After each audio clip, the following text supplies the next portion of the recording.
ही बदलेगा या रहूं भाग्यहीना।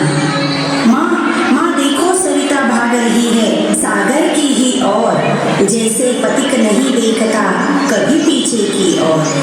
शांत सरल सौम्य माटी सरिता के तट पर, धरती माँ से व्यथा कहती लज्जा को धरकर। मैं तो पतिता हूँ माँ, रोंदी ही गई हूँ सबसे, मिला नहीं सुख क्षण भर भी, दुख ही सहा सबसे।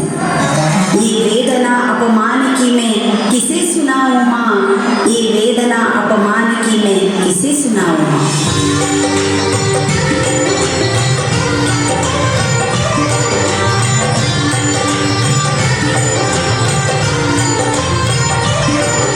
सुनो बिटिया, उजली उजली जल की धारा बादलों से धरती, धरा धूल में आ मिलती वो दलदल में बदल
इसीलिए ये मुखमाटी आपके चरणों में सादर समर्पित है गुरुवर, सादर समर्पित है गुरुवर।